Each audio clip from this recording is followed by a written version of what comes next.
Bajorų archeologinė ekspedicija vyksta 7 metus iš eilės ir kaip aš savo ir visiems draugam, kurie čia dalyvauja, sakau, tai jau yra tradicija, jau mūsų buvimas čia ir mūsų darbas. Paaiškinti, kodėl mes čia sugrįžtam 7 metus iš eilės nėra taip paprasta, arba galima pasakyti ir taip, jog priežasčių yra labai daug. Pirmiausia, pati vieta, tai yra vieta, kurią drąsiai galim vadinti archeologo svajonių vieta. Tai tokia archeologinė vietovė, kurioje susitelkia įvairios epochos, įvairūs radiniai. Jie reikalauja daugelio skirtingų, kartais labai netgi skirtingų įgūdžių, technikų, priemonių. Aišku, kad visos tos dedamos pastangos, tas dažnai pasiaukojantis darbas, negailėjimas jėgų, lėšų ir viso kito, kas lydi tokias ekspedicijas, jisai nėra vien tik vardan radinių, kaip dažniausiai įsivaizduojama, jog archeologinė ekspedicija turi parvežti radinius, papildyti muziejų fondus.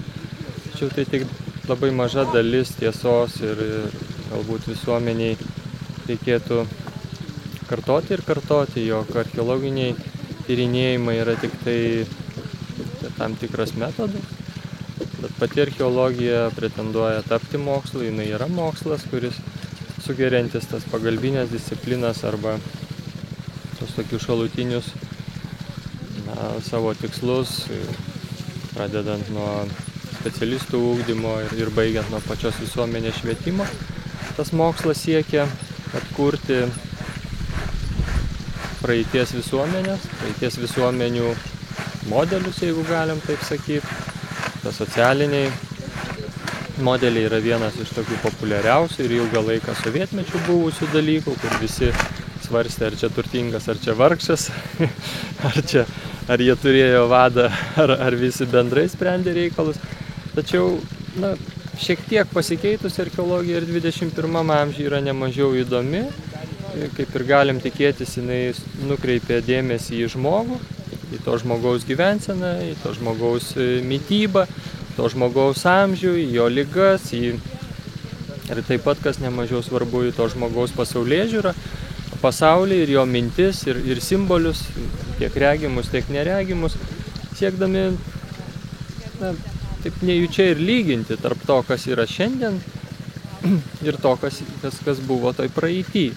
Tai tyrinėdami Bajorų archeologinę vietą ir pradėdami nuo pat viršaus, taip jau yra neistoriškai, kad archeologai pradeda nuo vėliausių laikų ir baigia pačiais ankstyviausiais, nors turėtų būti atvirkščiai. Tai Bajorų archeologinė vieta pirmiausia yra 14 amžiaus pačios pabaigos ir 15 amžiaus matyti pirmos pusės. Tai radinių, vadinkim, horizontas arba toks radinių telkinys, kuris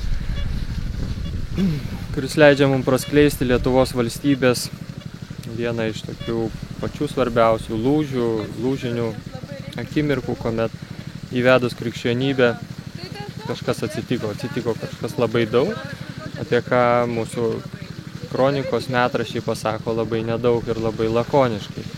Tai vat archeologų misija, taip pat ir mūsų Bajorų archeologinės ekspedicijos misija yra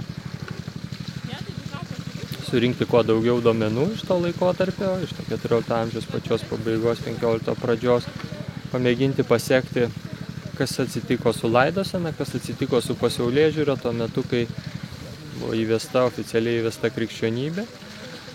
Tie patys žmonės, kurie dar gimė iki krikščioniškojo epochoje, jų vaikai jau gimė jau krikščioniškoje epochoje, tos sąveikos arba sankirtos ir dar kaip jas bepavadintume, jos visos matyt suėjo į vieną, tai tikrai nebuvo, kad kažkas davė įsakymą ir staiga viskas apsivertė aukštyn kojom.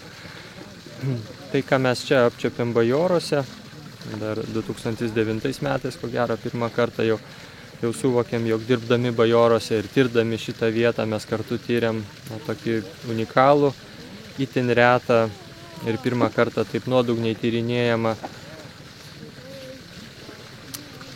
vietą, kurioje mirusių palaikai buvo išberiami arba supilami arba tiesiog įleidžiami į vandenį. Ta vandenį turėtume vadinti kaip buvusiu ežeru arba sekluma, nedidelė sekluma, kalvele to ežero, vienam iš pakraščių, rytiniam ar pietrytiniam.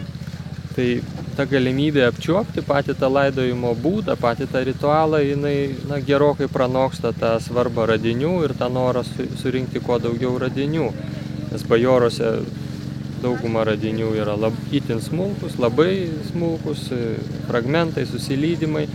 Kalbam apie degintinius palaikus, žmonės buvo deginami, taip pat kartu su jais daiktai.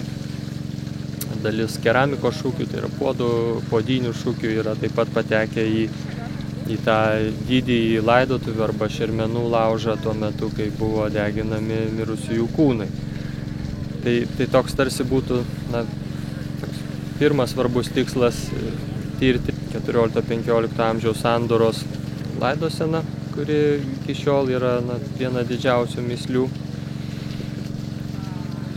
Antras svarbus tikslas, kuris išniro tarsi netikėtai, bet iš tiesų matyti tikėtai, nes tuo metu, kai savo dėmesį sutelkiam į pelkę, kas yra itin reta mūsų kraštų archeologijai, bet ne vien tik taip, galim sakyti, rytų Pabaltijai.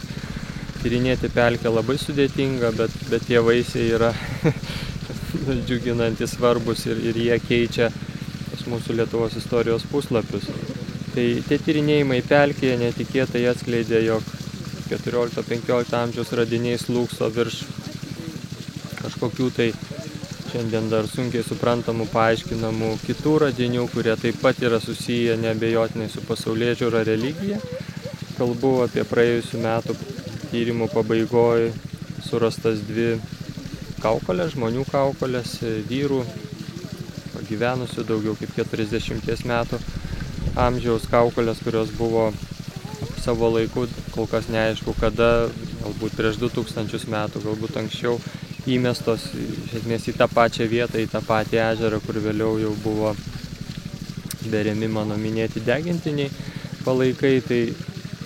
Tai netikėtai ieškodami vieno dabar jau galvojam apie 2 tos svarbius momentus ir kartu sugrįžtam prie tos minties, jog ta bajorų archeologinė ekspedicija, kuri jau kelis metus gali drąsiai būti vadinama ir šlapynių archeologijos, tokia mokykla, jinai tokiu būdu įgyja ir tą pamatą, ir tos priežastys gali būti įvardyjamos tiek teorinės, tiek praktinės.